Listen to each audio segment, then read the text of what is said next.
You're welcome to our channel. It's so good to have you here. My name is Muraya Alnaya, and together with you, I host or we host this channel.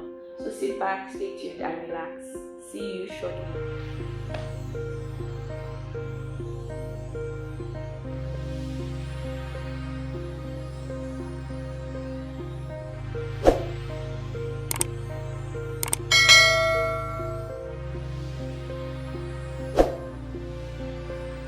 Yes, you are welcome back to our channel. Yay! Happy Sunday. How has your Sunday been? How is family? How is work? How was church? You went to church. How is mosque if you go to mosque? How is, I don't know, the traditional worship? Oh, beauty.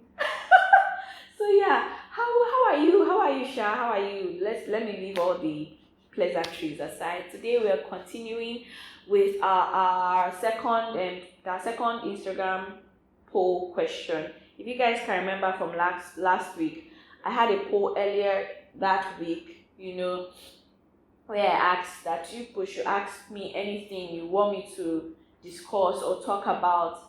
And only 2 out of over 72 people that viewed it, actually asked questions. But it's still okay, it's still alright. I'm still here. If you have anything you want me to talk about, I'm still with you, okay? I wanted to talk about preeclampsia and gestational diabetes, but we will talk about those ones in the following weeks. I feel I should just answer this to honor the people that, have honored me by asking those questions. And yes, I'm grateful. So today, the second question we'll be answering is on, she said talk about or discuss anxiety, fears, and the likes in motherhood. And I have tagged it all, I've wrapped it all under one umbrella, which I am theming or titling mental health in pregnancy. Do you know that 1 in 5 people experience mental health challenges in the perinatal period? So what is the perinatal period? Perinatal period is usually the period between when a woman, conceives. That is when she has it. The child is put in her belly, in her tummy, or she conceives, she receives that egg and that sperm together, to 1 year after she has delivered. So that whole period from conception to delivery and then 1 year after is called the perinatal period. And it is said that 1 in 5 women experience mental health challenge in this time. Do you know what I actually think? I actually think all women experience some form of it, because when I was reading, I was just like, are you sure? But let me not talk for others, I talk for myself. I actually experienced some mental health challenge during this period. And there's so much stigmatization, there's so much shaming for people who are going through or who have gone through a mental health challenge. But it's not that big of a deal, to be honest. And there are different causes, and we're going to look at it in detail. So the common, mental health challenges that these women, this 1 in 5 women that go through in their perinatal period, the common ones are anxiety, like my friend asked that I discuss or we discuss, anxiety, panic attacks and panic disorders, and the biggest of them all is depression, which an affiliate, a small part of it is baby blues. Okay, and what are the symptoms of this anxiety, panic attacks, and depression? What are their symptoms? We have oversleepiness and sometimes reduced sleep, significantly reduced sleep. We have eating too much or eating too little, low concentration, low self-esteem, thoughts of escapism. You want to escape. I had that. At some point, I just wanted to run away from my dear life. Thoughts of escaping, it's no jokes. You have bodily changes like nausea, extreme or severe weight gain, you have blurry vision, dizziness, you have self-esteem, you have forgetfulness, you have severe like panic attacks where images will just flash by you of gory things happening to you or to your baby. I had that, where you're just sitting down, maybe you're bathing the baby and you're just like, what if this baby's head hits this place? What if, all those kinds of funny thoughts that the devil brings to people's minds. There's detachment from self, there's detachment from baby, there's inability to stop worrying. It's real, like you're just thinking about everything every time. You're worrying about your baby, worrying about yourself, worrying about how you're going to cope. There's feelings of hopelessness. There's feelings of guilt, especially for working moms. There's feelings of imposter syndrome, am I good enough for this child? Am I good enough for myself? Am I good enough for this work? There's all sorts of things that I'm trying to remember, but these few ones are touching on them. And 1 in 5 women experience this. So you wonder why there's so much stigmatization, about mental health. I'll give you guys a short story. I remember when my mom was about to hit menopause, she started having some of these challenges. She couldn't sleep, she was worrying a lot. It just used to be she felt so hopeless that she almost jumped out of a car. These are family secrets I shouldn't be sharing, but I'm sharing them because they should be more common, they should be put out there. And at a point, and she went to a Yaba psychiatric hospital, and had to go for counseling. She wasn't in a ward as such, but she had to be going there for therapy and things like that. And it helped her so much. And what am I saying? Why am I saying this? Because I'm saying this because a lot of women, not just those who are in their perinatal period, but a lot of women approaching menopause, they are going through so much. Being a citizen of Nigeria, your mental health is going through so much. And then coupled with the fact that you're pregnant. Now, going back again to another story. When I was pregnant, at some point, we were having the pandemic. We were having NSAS in Nigeria. We were having turmoil, kidnappings. We were having all sorts was being thrown like daggers at my mental health. And, I was just like, let me be this. And you will see sometimes on some mom, because you can avoid the news. I avoided the news, but you cannot actively, it's impossible not to hear something or to pass by it, except you're not in the country. If you're in the country, something will touch you. You will hear something, okay? So what did I do in that period? Or what can you do? Or what can you do to help yourself?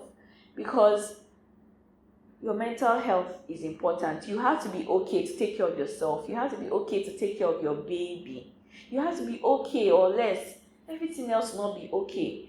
I think the first thing is, for me, run to God. Be prayerful. Run to God. And I always talk about prayer. I always talk about God.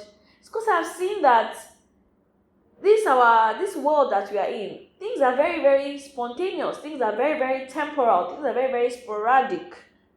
When Bible says that the things that are unseen are permanent, it's in this day and age that you begin to see it. Today, crypto is up here. Tomorrow is down here. Today, this world leader is up here. Tomorrow, they are down here. Today, this person is whole, healthy, good, free. Tomorrow, they've caught COVID or something. Or where did COVID come from? All sorts of things are happening, things unexpected. So now more than ever, I would advise anybody to know their God, to love their God, to hold on to Him. Because everything human is as fickle, as sporadic, as spontaneous as it gets. Okay? I'm speaking like this. I think I'm speaking very passionately, but if you're going to overcome mental health challenges, you have to know your God. It's as simple as that. So the first thing I would say is know your God, run to Him, pray to Him, and He will help you. Then other things you can do, don't compare yourself with other people. Everybody's journey is different. And the way I am, I've lost some weight, but I've not lost a lot of weight. And then I see another mom friend of mine. I saw her recently and she has lost everything. I said, wow, is this possible? Did you do exercise? No, me, I'm doing exercise and I'm not, don't compare yourself. Or else you get into another space, where the devil is just trashing you and bringing down your low self-esteem. It can even be work. Oh, it's funny because the grass is always greener on the other side. I'm not working in an office 9 to 5 like this person is working. 9 to 5 is looking at you. How I wish I was at home like this person to have my time for my child like this. So, you're also getting into that unnecessary mental health battle, unnecessary worry. So don't compare yourself to other people. Avoid it if you can. Stay in your lane, love your lane, be content, and be striving to be better. Okay? Get help. You can't do it alone. Talk to your spouse if you have one, talk to a trusted friend, a trusted family member. I say trusted because it's a rare thing apparently in this time and age to find somebody that you can rely on, trust, that has your back and that has sense. So cherish those people and talk to them if you're going through these kinds of things. In fact, a lot of times we have trusted friends that we cannot say these things to. So if you have that person that you can say, I'm not alright, my head is not together, then talk to them. If you don't have that person, talk to your care provider, talk to your doctor, okay? They can even refer you to a psychiatrist. What's there? I saw an interview recently with Betty Rabo and on Chude, and she was talking about the stigmatization that comes with mental health in Nigeria. There's a lot of stigmatization. Please don't let it bother you. Don't let it bother you. They're unwise. In fact, in Christian circles, some people do not believe, and I used to be like that, do not believe a Christian can have a mental health challenge. But you see, the period of pregnancy and menopause and other things, the period of pregnancy is very delicate. Your hormones are flying left, right, and center, and the chemistry of your body is changing. The chemistry of your brain is changing in different ways that you cannot understand, that you cannot handle. And some of these things contribute to mental health challenges. Another thing that contributes to mental health challenges, I'm sorry my talk is all over the place, but you're getting what I'm saying. Another thing that contributes to mental health challenges is traumatic pregnancy experiences for some women, traumatic birth experiences for some women, traumatic postpartum experience. I remember I don't know if I've told you guys here or I said it on Waziki Live, where I had a traumatic starting breastfeeding experience. All those things contribute to mental health challenges. Society, the society you're living in, Nigeria, it can contribute to having a sense of hopelessness, to having a constant worrying and etc. going on. Your society, let me go back to how you can help yourself. If you're having these feelings, I've told you to pray. Another thing you could do is for people that have a thoughts of escaping. I had that. Sometimes because you've been in the house for so long, you've been with this child, you're caring for this child, ask your husband or ask somebody, look for somebody that would stay with that child for a while. Take a stroll, walk out. Some people say go and fix your nails. I had one of my friends fix the nails. Go and fix your nails. Go out and eat some good food. Okay? Literally escape and then come back. It will help. Okay? And then you can splurge. Don't not lead to your wasting money or anything, but you can splurge. Buy yourself a nice dress. Appreciate yourself. Talk to yourself. You're good enough. And let all those thoughts fade away. Another thing you can do is eat healthy. It's been said that your diet, what you eat, has a way of affecting some of these hormones and other things in your body.